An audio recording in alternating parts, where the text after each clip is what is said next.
বলিউড হচ্ছে ইন্ডিয়ার soft power.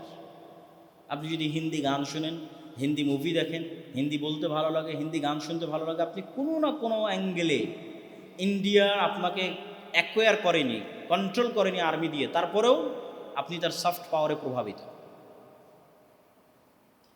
এই জন্য আমরা কিন্তু আমাদের সফট পাওয়ারের দিক থেকে খুবই দুর্বল, মিডিয়াতে দুর্বল। আমি বলেছি যে, এবং এই মাসের, আমি জানি না এখানে মাসিকাল ইতেসাম আসে কিনা, একটা পত্রিকা আপনাদের এই পাশের প্রতিষ্ঠান থেকে বের হয়, জামিয়া সালাফিয়া, প্রতি মাসে মাসিকাল ইতেসাম। আজকে কি গাড়িতে পাওয়া যাবে? আছে? যদি গাড়িতে থাকে তাহলে এই মাসের মাসিকাল ইতেসামে একটা সম্পাদকীয় আছে যে ইসলামের সামগ্রিক বিজয় কিভাবে সম্ভব। ওখানে একটা পয়েন্ট দেওয়া আছে, শক্তিশালী প্রতিষ্ঠান প্রতিষ্ঠা করা। বাংলার মুসলমানদের প্রতিনিধিত্ব করবে এরকম শক্তিশালী কোনো ইলেকট্রনিক্স মিডিয়া নাই। বাংলার মুসলমানদের প্রতিনিধিত্ব করবে এরকম শক্তিশালী কোনো অর্থনৈতিক প্রতিষ্ঠান নাই। যারা শক্তিশালী তারা হচ্ছে, তাদেরকে কি বলবো, তারা হচ্ছে উপর লেভেলের সেকুলার, এলিট সেকুলার। এলিট সেকুলারদের সাথেই কিন্তু বাংলার চাষাভূষা মুসলমানের সন্তানদের দ্বন্দ্ব। আমরা হচ্ছে চাষাভূষার সন্তান, রিক্সা চালকের সন্তান, কৃষকের সন্তান।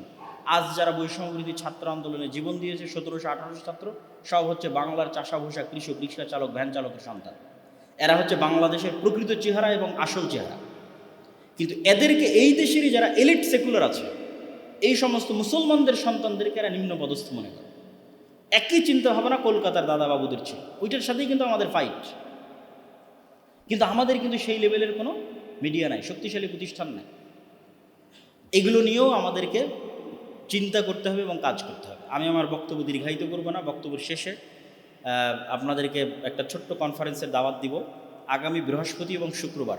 যেহেতু আপনারা একদম পড়োশী প্রতিষ্ঠান জামিয়া সালাফিয়া, সৌদি আরব থেকেও অনেক বড় আলেম ওলামা আসতেছে, প্রায় 3-4 জন। আর ভারতের আলেম ওলামারা তো এখানে থাকেই প্রায় সবসময় দার্স দেওয়ার জন্য। আরও অন্যান্য দেশ থেকে যারা, তারাও আসেন এখানে দার্স দেওয়ার জন্য। তো দেশ এবং আর দেশের আলেম ওলামা যারা আছে তারা তো আছে, তো দেশ এবং বিদেশের ওলামা ইকরামের একটা সংমিশ্রণ এখানে আপনি পাবেন আগামী বৃহস্পতি এবং শুক্রবার 7 ও 8 তারিখ। যেহেতু আপনাদের ক্যাম্পাসের একদম পাশেই, আপনাদের যখন সুযোগ হবে, সময় হবে, আপনারা একসাথে এই আগামী বৃহস্পতি শুক্রবার সেখানে দাওয়াত থাকলো, যাবেন, ঘুরবেন, দেখবেন, আলোচনা শুনবেন। অসংখ্য ইসলামী লাইব্রেরিগুলো আসতেছে, তাদের বই পুস্তক থাকবে, সেখানেও যাবেন, বই পুস্তক পছন্দ হলে নেবেন। আর পরিশেষে আমি মাসিকাল ইতেসাম আপনাদের এখানে যদি আসে সেটি নেওয়ার, এবং ফিলিস্তিনের ওপর নতুন একটা বই আমাদের এসেছে, যেখানে মুসলিম বিশ্বের যতগুলো সমস্যা আছে প্রত্যেকটা সমস্যাকে ইন্ডিকেট করা আছে, সেটিও যদি আপনারা পান, সংগ্রহ করতে পারেন। এই সংক্ষিপ্ত দাবি রেখে বক্তব্য শেষ করছি। তবে আমি একটু ওপেন প্রশ্ন উত্তরের সুযোগ দিব, সেটি যদি বোনদের পক্ষ থেকেও কোনো প্রশ্ন উত্তর আসে সেটিও, এবং আপনাদের পক্ষ থেকেও কোনো প্রশ্ন আসে সেটিও। কেউ করতে চাইলে একটু হাত উঠাবে, যে কোনো প্রশ্ন।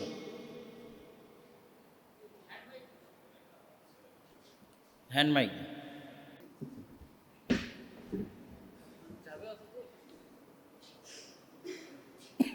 না গেলে আপনি একটু উঁচু আওয়াজে বলেন, আমি শুনতেছি। একটু সামনে এগিয়ে আসেন।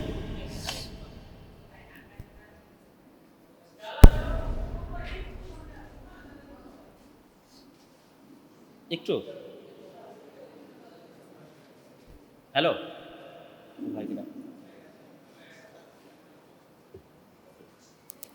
উঠে আসেন। হ্যাঁ,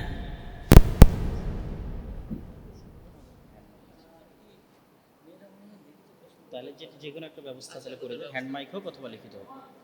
জি ভাই, করেন, বলেন ভাই।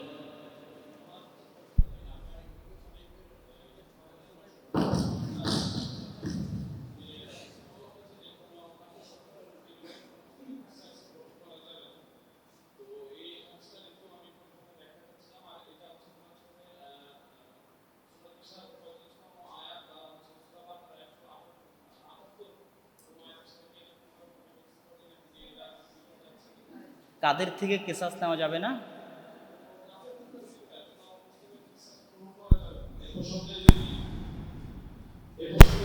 আচ্ছা, যদি সে জিম্মি হয়, তথা যে কয় ধরনের কাফের মুসলিম রাষ্ট্রের নিরাপত্তা প্রাপ্ত, এই রকম যদি কোনো কাফেরকে কোনো মুসলিম অন্যায়ভাবে হত্যা করে, সেক্ষেত্রে পুরো সিদ্ধান্ত বিচার ব্যবস্থার উপরে। তারা যে ফায়সালা দিবে সেই ফয়সালাই গ্রহণযোগ্য হবে। এতটুকুই। জি, না না, এরকম কোনো কথা কোরআন শরীফের কোনো আয়াতের বিরোধী নয়, বরং রাষ্ট্রপতি বা যারা বিচার ব্যবস্থায় থাকবে, আদালত থাকবে, তারা যে রায় দিবে সেটি ইসলামী খেলাফা যদি থাকে, ইসলামী শাসন ব্যবস্থা যদি থাকে।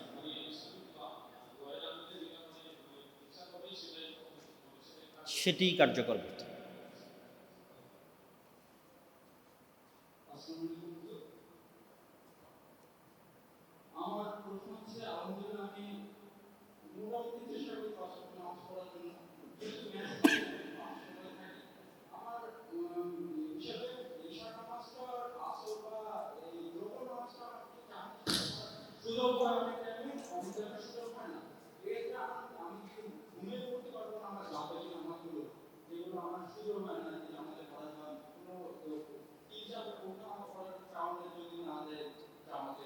একদম স্থায়ীভাবে জামাত পরিত্যাগ করা যাবে না, যে কোনো এক্সেপশনাল সিচুয়েশনে মিস গেল সেটা ব্যাপার নয়, সেটা বাড়িতেই পড়ে নেবে। ওটাই বলতেছি, চেষ্টা রাখতে হবে জামাতের, কোনো ইমার্জেন্সি কারণে মিস গেল সমস্যা নেই, একাই পড়ে নেবে।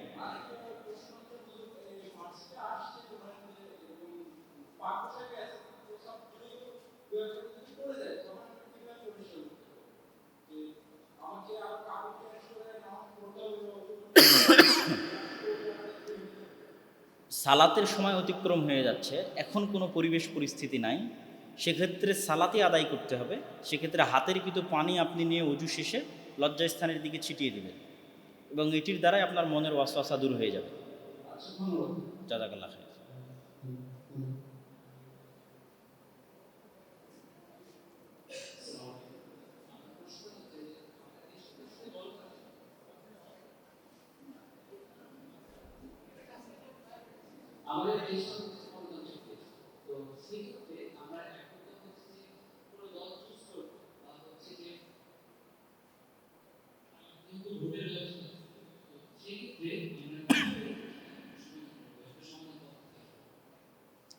প্রথমত আমি ব্যক্তিগতভাবে ইসলামকে ক্ষমতায় আনার জন্য ডেমোক্র্যাটিক্যাল সিস্টেম বলেন অথবা সোশ্যালিজম বলেন বা আর যে তন্ত্রমন্ত্রগুলো পৃথিবীতে আছে, এগুলোকে কোনোটাকেই আমি নির্ভরযোগ্য মনে করি না আমার গবেষণায়।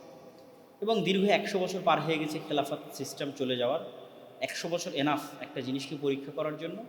এগুলো সাকসেসফুল নয় যে আপনি ফুল ইসলামী খেলাফা কায়েম করবেন, সেটির জন্য আপনি এইটি বাদে, মানে ইসলামকে রাষ্ট্র ক্ষমতায় নিয়ে যাওয়া বাদে জাস্ট এমনি স্বাভাবিক ভালো ন্যায়পরায়ণতা, সততা, আমানতদারিতা, ভালো শাসন ব্যবস্থা, এগুলোকে সামনে রেখে যদি কোনো দলকে চুজ করতে পারেন, সেটি আপনার নিজস্ব সিদ্ধান্ত। আর যদি আপনি বলেন তাহলে আব্দুল্লাহ ভাই ইসলাম যাবে কিভাবে ক্ষমতায়, ইসলাম ক্ষমতায় যে যাবে আল্লাহ সুবহানাহু ওয়া তাআলার রহমতে এবং দয়ায় এবং উইথ ফুল পাওয়ার। বুঝতে পেরেছেন? With full power, without any compromise এবং উইদাউট এনি, ওটাকে কী বলবো, কোনো ছাড় এবং কোনো কম্প্রোমাইজ ছাড়া। তো ফুল পাওয়ারে কীভাবে ক্ষমতায় যাবে? এই যে 5ই আগস্টের যে সিচুয়েশন, এখন যারা ক্ষমতায় আছে তারা কি ভোটের মাধ্যমে আছে? বলেন, নাই। 5ই আগস্টের পর কিন্তু তারা, তাদের প্রতিষ্ঠানগুলো শক্তিশালী ছিল, তারা অটোমেটিক কিন্তু চলে এসেছে। আমাদের কোটি কোটি ভোটার থাকার পরেও আমাদের কোনো শক্তিশালী প্রতিষ্ঠান না থাকায় আমরা কিন্তু এই সরকারের সরাসরি কোনো অংশ না। জাস্ট জনগণের প্রচুর চাপে এবং দাবিতে একজনকে ধর্মমন্ত্রী করা হয়েছে, মানে মুসলমানদের নিকটে গ্রহণযোগ্য এরকম একজনকে ধর্মমন্ত্রী করা হয়েছে। আসলে কিন্তু যারা গেছে তারা হচ্ছে শক্তিশালী প্রতিষ্ঠান থেকে, যে শক্তিশালী প্রতিষ্ঠানগুলোর কাছে অটোমেটিক ট্রানজিশন অফ পাওয়ার হয়। তো সেক্ষেত্রে আমি যদি মনে করি, রাসূলুল্লাহ সাল্লাল্লাহু আলাইহি ওয়াসাল্লামকে আবু জাহলও প্রস্তাব দিয়েছিল যে 1 বছর তোমার আল্লাহর ইবাদত হবে, 1 বছর আমাদের মূর্তির ইবাদত হবে। রাসূল এটা অ্যাকসেপ্ট করেন, লাকুম দীনুকুম ওয়ালিয়া দিন। আমি যেদিন মক্কা দখল করব সেদিন উইথ ফুল পাওয়ার দখল করব, তোমার সাথে কম্প্রোমাইজ করে জোট করে আমাকে ক্ষমতায় যেতে হবে। এইটা রাসূল সাল্লাল্লাহু আলাইহি ওয়াসাল্লাম চয়েস করেননি। তো আমিও বিশ্বাস করি এই দেশে এরকম 5ই আগস্ট আসবে, আগেও এসেছে, আবারও আসবে। আপনি এখনই 1 বছর পর ক্ষমতায় যেতে হবে, 2 বছর পর ইসলামকে ক্ষমতায় নিয়ে যেতে হবে, এটা বাদ দেন, এই চিন্তা বাদ দেন। 2 বছর পর একটা ভালো দল ক্ষমতায় যাক, সেটা আলোচনা হতে পারে, কে দেশকে ভালো চালাবে সেটা আলোচনা হতে পারে। কিন্তু ইসলামকে ক্ষমতায় নেওয়ার জন্য আপনি 50 বছরের প্ল্যান করেন, 100 বছরের প্ল্যান করেন, 200 বছরের প্ল্যান করেন, তারপরে কাজ শুরু করেন। কেন? আমরা ইসলামকে ক্ষমতায় দেখতে চাই with full power, without any compromise. এর উপর আমার আরও লম্বা বক্তব্য আছে। এই জন্য আপনি এক্সাক্ট যে প্রশ্ন করেছেন সেই প্রশ্নে আমি কোনো উত্তর দিতে পারছি না যে এটাকেই চয়েস করতে হবে, এটাকে চয়েস করতে হবে না। ভালো যে কোনো একজন শাসক আসলেই হলো।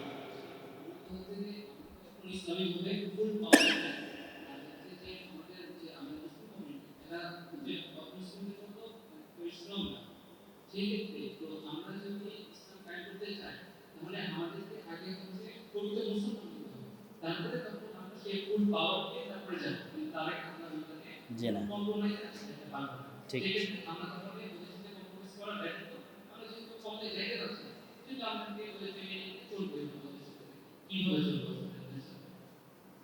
আমি এটি বলতে চাইনি যে কিভাবে চলবে, আমি এটি বলতে চেয়েছি যে ভালো কেউ ভালো কেউ যদি ক্ষমতায় যায় সেটি আমাদের জন্য প্লাস পয়েন্ট।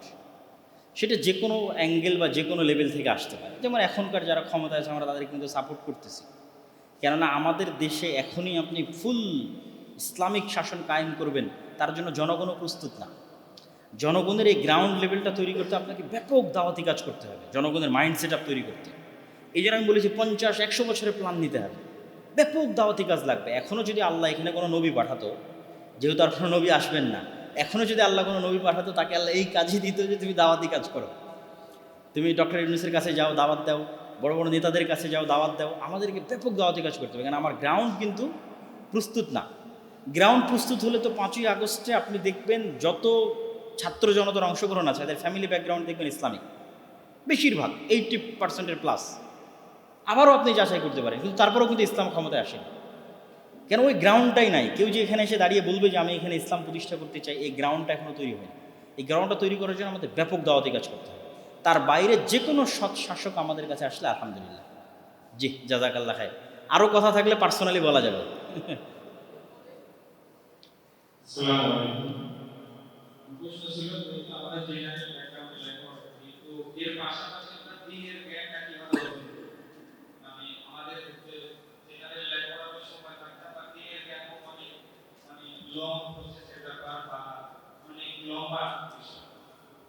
আচ্ছা, জেনারেল শিক্ষিত অবস্থায় দ্বীনের জ্ঞান অর্জন করার জন্য কয়েকটা প্যারামিটার আপনি সেট করতে পারেন। 1 নম্বর প্যারামিটার হচ্ছে বিশুদ্ধ কোরআন, ইন এনি ওয়ে শিখতেই হবে। সেটির জন্য আপনি নিকটস্থ মসজিদের ইমামের সহযোগিতা নিতে পারেন, অনলাইনের সহযোগিতা নিতে পারেন। 2 নম্বর হচ্ছে আরবি ভাষার উপর জ্ঞান। আরবি ভাষার উপর জ্ঞান অর্জন করার জন্য আপনি অনলাইন কোর্সেরও সহযোগিতা নিতে পারেন, কোনো মাদ্রাসায় শর্ট টাইম কোর্সও করতে পারেন। 3 নম্বর হচ্ছে আপনি আলেম হতে চান, you want to be Islamic scholar, তাহলে আপনাকে এটা পরিপূর্ণ ছেড়ে দিয়ে মাদ্রাসা লাইনে আসার জন্য চেষ্টা করতে হবে। সেটা আপনার জন্য কতটুকু গ্রহণযোগ্য হবে আমি জানি না, আর এটা সবার জন্য জরুরিও নয়। সবাইকে মাদ্রাসায় আসতে হবে এটা জরুরি না। আমাদের ভালো মুসলিম ডক্টর, মুসলিম ইঞ্জিনিয়ার, মুসলিম সায়েন্টিস্টের দরকার আছে, ঠিক আছে, যারা ইসলামের মৌলিক জ্ঞানগুলো জানবে, ইসলামকে তাদের লাইফে অনুসরণ করবে, কিন্তু পাশাপাশি দুনিয়ার মানুষের জন্য, দেশ ও জাতির উপকারের জন্য কাজ করবে। জাযাকাল্লাহ খায়র।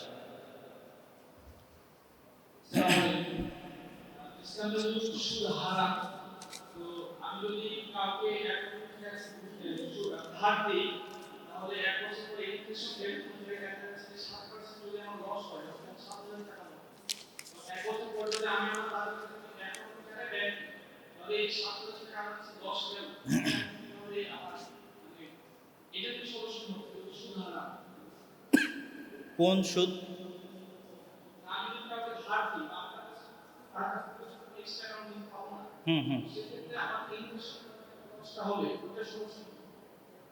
কিসে ইনভেস্ট করতে চাচ্ছ?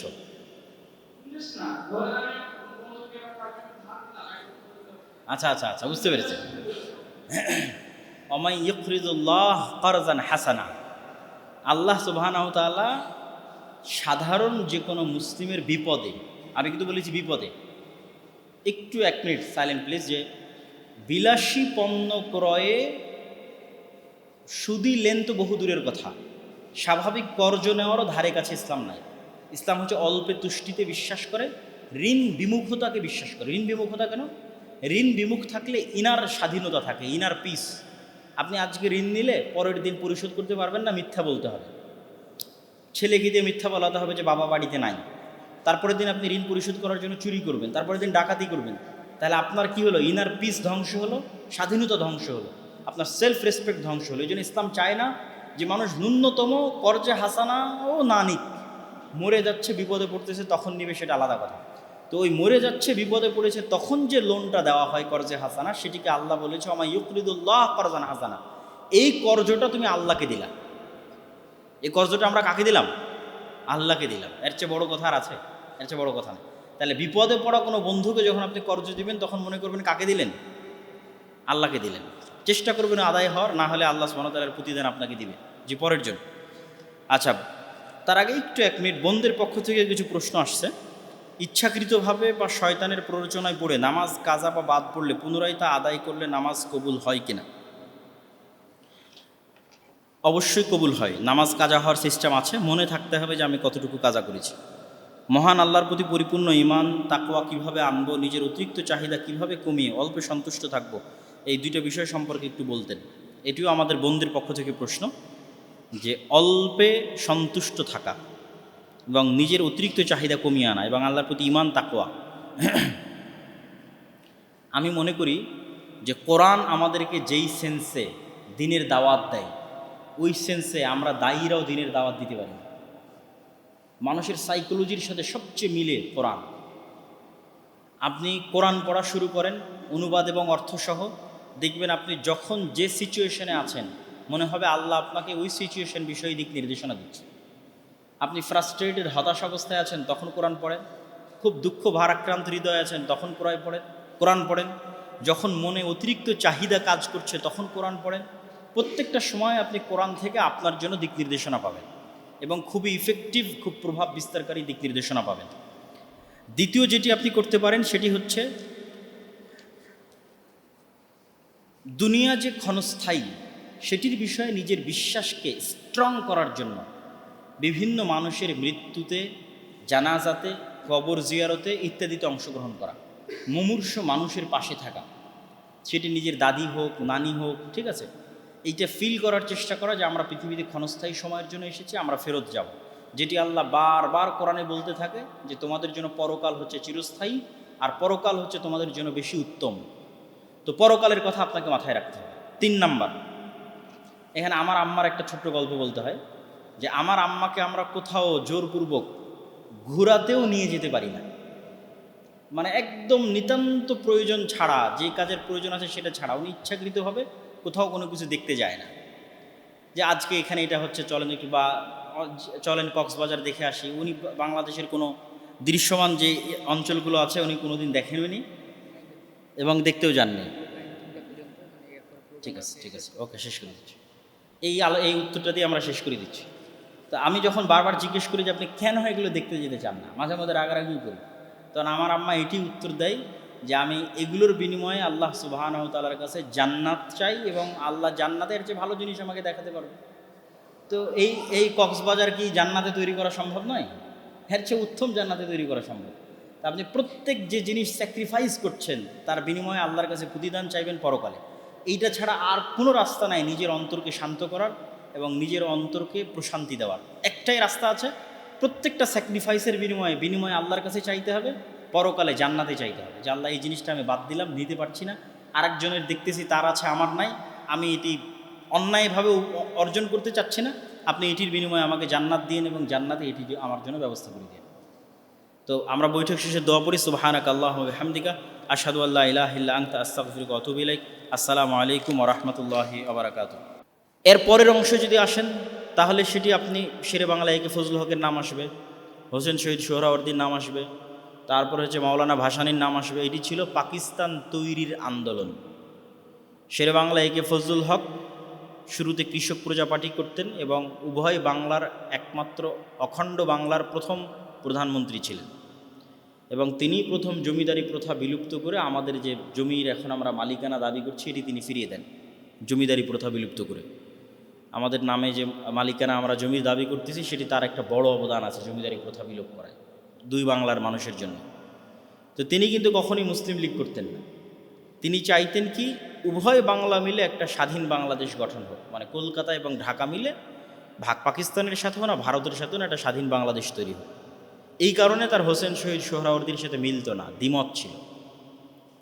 কিন্তু যখন দেখলেন যে না, এখানে দুইটা বাদে কোনো চয়েস নাই, হয় ভারতের সাথে যেতে হবে না পাকিস্তানের সাথে যেতে হবে, কোনো চয়েস নাই, তখন হোসেন শেরে বাংলা একে ফজল হক তার যে আমিত্ব আছে, তার যে অহমিকা বোধ আছে, সেটিকে বিসর্জন দিয়ে মুসলমানদের জন্য, মুসলমানদের মুসলমানিত্বকে রক্ষা করার জন্য পাকিস্তানের সাথে যুক্ত হওয়ার সিদ্ধান্ত নেন। 1947-এর 14ই আগস্ট আজকে বাংলাদেশের যে মানচিত্র সেটি আমরা পাই। এই জন্য 47-এর আন্দোলনকে বিসর্জন দেওয়া মানে বাংলাদেশকে বিসর্জন দেওয়া। আমরা যেই মানচিত্রের উপর বসবাস করছি এটি তো 71-এর না, 47-এর 14ই আগস্টে পাওয়া। সেটির জন্য যারা চেষ্টা করেছে তাদের ইতিহাসকে মাইনাস করা মানে বাংলাদেশকে মাইনাস করা। আপনি যদি শেরে বাংলা একে ফজল হকের ইতিহাস না পড়েন, 47-এর আন্দোলনের ইতিহাস না পড়েন, হোসেন শহীদ সোহরাওয়ার্দীর ইতিহাস না পড়েন, তাহলে আপনি বাংলাদেশকে মাইনাস করতেছেন। তারই ধারাবাহিকতায় বাংলাদেশ প্রতিষ্ঠিত হয়েছে। কিন্তু নিজেদের মুসলমানিত্ব রক্ষা করতে গিয়ে আমরা কি দেখলাম? আমরা যাদের সাথে যুক্ত হয়েছি তারা আমাদের সাথে বৈষম্য করতেছে। আর এটি সত্য। এটি যে সত্যতা এখনও বোঝা যায় আপনি যদি দেশের বাইরে যান। দেশের বাইরে গেলে দেখবেন যে ইন্ডিয়ানরাও আপনাকে সহ্য করে না, পাকিস্তানেরও আপনাদেরকে সহ্য করে না। পৃথিবীর থার্ড ওয়ার্ল্ড কান্ট্রির একটা নাগরিক হিসেবে তারা নিজেদেরকে একটু উঁচু মনে করে। ইন্ডিয়ান যারা তারাও মনে করে বাঙালিদের চেয়ে তারা উঁচু, পাকিস্তানেরাও মনে করে তারা বাঙালিদের চেয়ে উঁচু, সৌদিরাও মনে করে তারা বাঙালিদের চেয়ে উঁচু। হয়তো আমাদের বেশিরভাগ পেশাগত মানুষের যে পেশা বহির্বিশ্বে থাকে সেটির ফলে হয়তো এরকম একটা আমাদের চেহারা বা আমাদের একটা প্রতিফলন তাদের সামনে তৈরি হয়েছে। কিন্তু সব জায়গায় যে আমরা ডিসক্রিমিনেশন এবং বৈষম্যের শিকার এটি বোঝা যায়, সীমান্ত পার হলেই বোঝা যায়। সুতরাং 1971-এর পূর্বে যে আমরা পাকিস্তান কর্তৃক বৈষম্যের শিকার ছিলাম এটি সত্য। সেই বৈষম্য থেকে মুক্তির জন্যই মূলত 71-এর যুদ্ধ হয়েছে। কিন্তু তার মানে কখনোই এটি নয়, 71-এর যুদ্ধ মানে কখনোই এটি নয় যে বাংলাদেশ ভারতের দাসত্ব বরণ করবে, এটি কখনোই নয়। এবং এই কারণে তখন যে চুক্তিটা হয়েছিল ভারতের সাথে বাংলাদেশের, যেটিকে এক প্রকার গোপন চুক্তি বলা হয়, যে বাংলাদেশের কোনো সেনাবাহিনী থাকবে না ইত্যাদি অসংখ্য কিছু, সেই চুক্তিগুলোকে বাতিল করেই কিন্তু বাংলাদেশ আজ এই পর্যন্ত এসেছে এবং স্বাধীনভাবে দাঁড়িয়ে আছে।